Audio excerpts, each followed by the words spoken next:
ke-4 SD. Kemudian yang saya hormati pula Bapak Tenaga Administrasi SD Negeri Kreseng 02. Terima kasih. Alhamdulillah pada kesempatan kali ini kita diberikan rahmat sehat, nikmat sehat dari Allah Subhanahu wa Ta'ala, berbagi praktek baik tentang budaya positif. Ini merupakan salah satu dari tugas menjadi calon guru penggerak di modul 1.4, yaitu saya harus berbagi apa yang saya dapatkan dari modul tersebut. Salah satunya yaitu tentang budaya positif. Salawat salam tidak lupa kita junjungkan, haturkan kepada junjungan kita Nabi Muhammad SAW. Semoga kita semua dapat mendapatkan syafaat beliau di yaumil qiyamah kelak. Amin. Langsung saja untuk menyikat waktu ya Bapak Ibu, untuk agenda saya hari ini saya akan berbagi tentang penyusunan keyakinan kelas. Sebelumnya apakah Bapak Ibu sudah menyusun keyakinan kelas? Ada yang sudah, ada yang belum ya? Nah ini kita akan mengecek apakah prosedur yang Bapak Ibu gunakan untuk menyusun keyakinan kelas itu sudah sesuai atau belum. Mungkin kalau untuk kelas 1 Bu Pipit, prosedur pembentukan keyakinan kelas yang pertama yaitu mempersilakan warga sekolah atau murid-murid di sekolah untuk bercurah pendapat tentang peraturan yang perlu disepakati di sekolah atau di kelas. Langsung saja kita praktek ya Bu Kis ya. Boleh ya? Monggo, saya punya Bapak Ibu di sini berperan sebagai murid ya.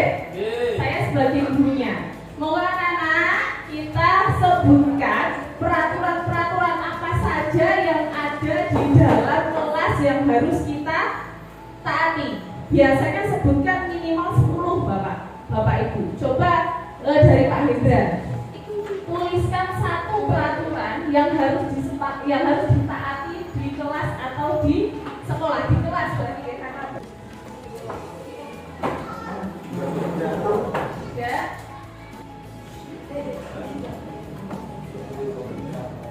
Ini Bapak Ibu guru akan mengetahui perbedaan antara keyakinan kelas dengan peraturan kelas itu apa.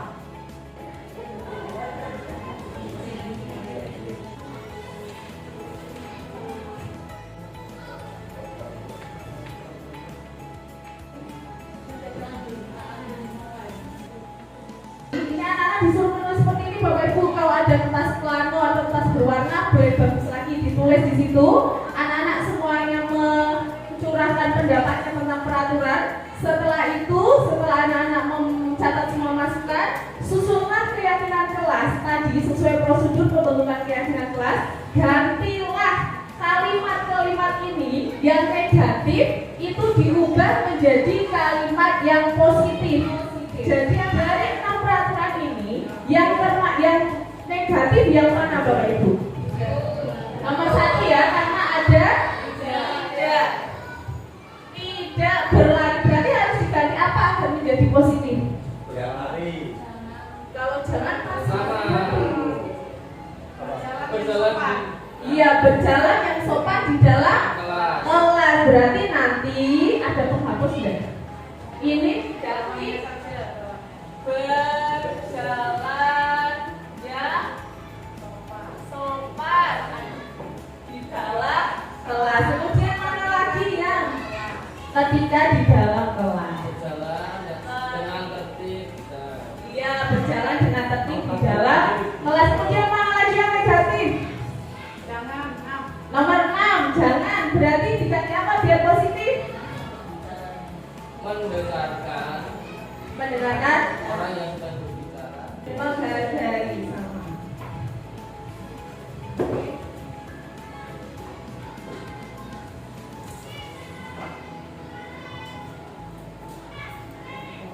Kemudian kita tinjau, kita buat keyakinan. Kalau buat keyakinan itu jangan banyak-banyak Bapak Ibu, cukup 3-7 keyakinan saja. Karena kalau terlalu banyak, biasanya anak-anak itu sulit untuk menghafal. Kan yang kita inginkan itu kan keyakinan kelas mengena di dalam hati anak-anak gitu. Tidak jadi di luar kepala, masuk ke intrinsiknya anak-anak masing-masing.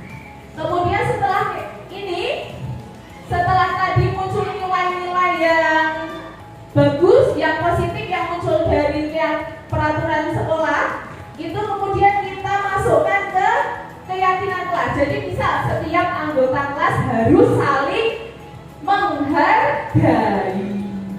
Kemudian setiap anggota kelas perlu diganti yang ini yang ada di sini, harus saling sopan santun. Setiap anggota kelas perlu menanamkan cinta dan peduli dengan lingkungan. Jadi berbeda dengan peraturan. Kalau peraturan tadi kan harus membuang sampah pada tempatnya, tapi keyakinan kelas itu beda kalimatnya. Jadi setiap anggota harus cinta lingkungan atau peduli lingkungan, begitu. Dari sini ini saya menggeh-menggeh karena mengejar waktu ini. Boleh. Jadi sampai sini apakah Bapak Ibu mengetahui perbedaan dari peraturan dan keyakinan kelas sudah ada gambaran belum? Beda ya? Ya, oke, lanjut. Ini kita sudah selesai dengan keyakinan kelas. Nanti kalau sudah dibuat seperti ini, bisa Bapak Ibu jadikan poster, bisa Bapak Ibu jadikan MMT. Nanti anak-anak disuruh membubuhkan tanda tangan sebagai keyakinan bersama. Anak-anak itu sepakat dengan keyakinan bersama. Iya, kesepakatan bersama. Betul. Lanjut, kita lanjut ke materi selanjutnya, yaitu segitiga restitusi. Segitiga restitusi itu apa? Ini salah satu yang ditawarkan oleh pemerintah untuk kita bagaimana menyikapi pelanggaran atau kesalahan anak di sekolah. Jadi kalau Bapak Ibu guru semua pernah mendengar bahwa di kurikulum Merdeka itu kita tidak boleh menghukum anak. Walaupun hukumannya itu positif, itu tidak boleh. Contoh, biasanya saya kalau dulu itu menghukum anak, tak suruh nulis istighfar 10 kali Arab, itu ternyata tidak boleh. Ternyata itu adalah sebuah hukuman yang nanti efeknya itu jelek di anak. Jadi anak-anak itu tidak muncul motivasi internal dari anak itu nggak muncul, tapi lebih ke motivasi eksternal. Dan motivasi eksternal itu biasanya kalau di dalam diri anak itu tidak bermakna, tidak abadi intinya, karena motivasinya dari luar. Nah, intinya segitiga restitusi ini adalah untuk mendatangkan motivasi atau pemahaman internal dari diri anak tersebut agar tidak kembali lagi melaksanakan atau melakukan kesalahannya. Caranya adalah yang pertama, ketika anak-anak itu melakukan kesalahan, yang dilakukan dulu adalah menstabilkan identitas dari anak. Jadi misal nih, anak terlambat, misal anak berkelahi. Nah, kita diberikan kalimat seperti ini, anak-anak, setiap anak itu pernah salah kok, nggak apa-apa, Bapak Ibu guru juga pernah marah, itu salah satu yang normal kok, ya apa-apa. Kamu bukan satu-satunya yang pernah melakukan seperti itu. Jadi anak-anak itu merasa, oh ternyata orang lain juga seperti itu ya. Kemudian dilanjutkan dengan memvalidasi tindakan yang salah. Kenapa kamu melakukan hal tersebut, nak? Pasti kamu punya alasannya. Kenapa di sini Bapak Ibu nggak menyalahkan kamu kok? Kenapa ya? Itu biasanya seperti itu. Kemudian dilanjutkan dengan menanyakan keyakinan. Dari tadi kesalahan yang kamu buat, kamu tahu kan keyakinan kelas yang kita sepakati. Nah, ada kaitannya dengan keyakinan kelas.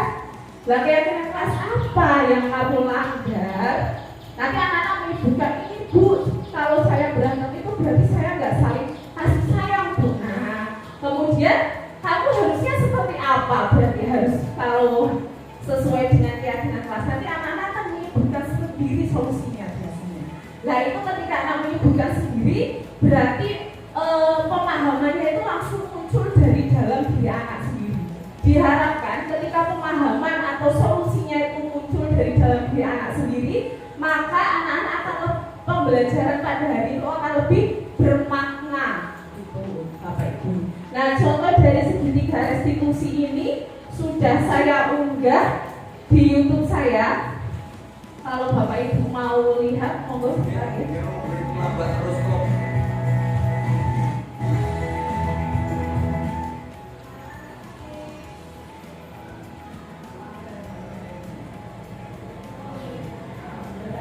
Jadi diawali dengan menyapa anak dengan ceria. Jadi anak-anak tidak merasa terintimidasi.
Itu tadi sedikit gambaran salah satu penerapan segitiga restitusi, tapi pada kenyataannya tidak semudah itu Bapak Ibu.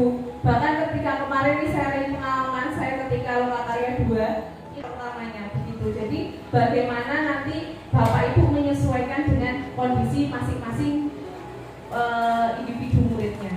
Ada yang biasanya anak-anak itu lebih suka berbicara formal seperti Mas Budi tadi, tapi ada yang diajak santai. Misalnya Bu Pipit itu nggak bisa anaknya diajak bicara formal, itu nggak bisa, pasti santai paling ketika istirahat itu ya Bu Pipit ya, jadi disesuaikan dengan kondisi dan situasi masing-masing kelas dan individu. Sudah mungkin itu apa yang saya sampaikan.